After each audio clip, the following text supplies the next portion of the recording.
Are We All Scientific Experts Now by Harry Collins is a very timely book. Collins is worried because many people devalue knowledge.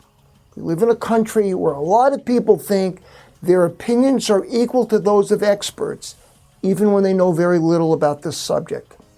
As a teacher, historian, and as a citizen, one of my concerns during the presidential debates and primaries was the number of candidates that were prepared to dismiss science, especially climate science, as mere opinion.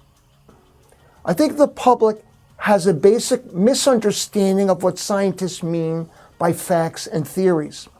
The scientific method offers the best explanation of what we know, but recognizes that new information may change the way we view the world.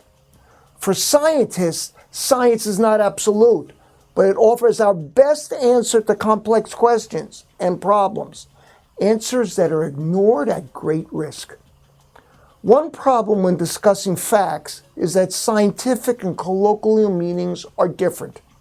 In ordinary conversation, a fact is something that is incontrovertible, unchanging, is supposedly eternal truth.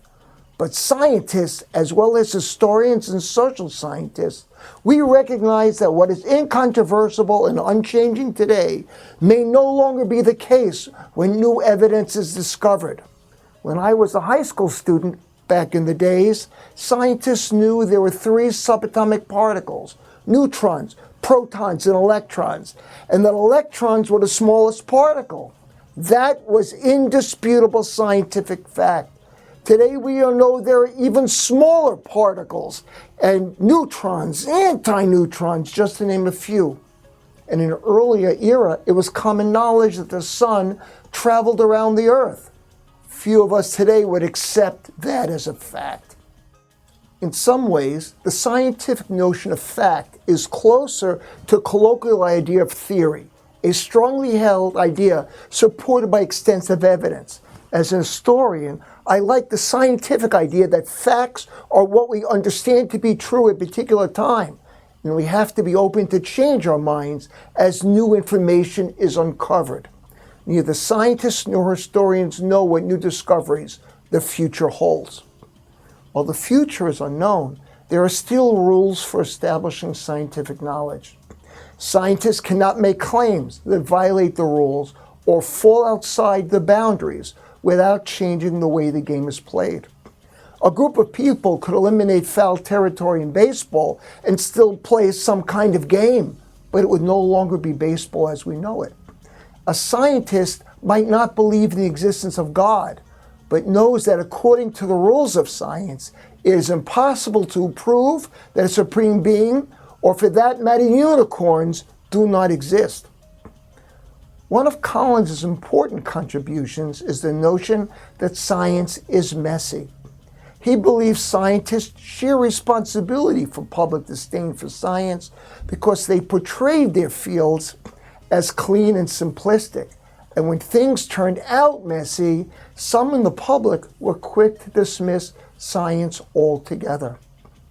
Something missing in the Collins book is the way religious mysticism has reinforced contempt for science and knowledge in general.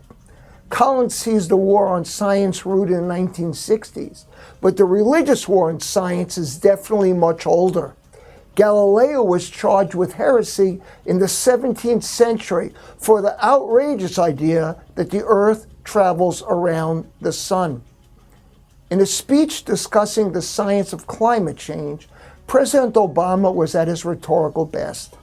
He said if you go to 100 doctors and 99 tell you have diabetes, you wouldn't say, that's a conspiracy. All the doctors got together with Obama to stop me from eating donuts and bacon.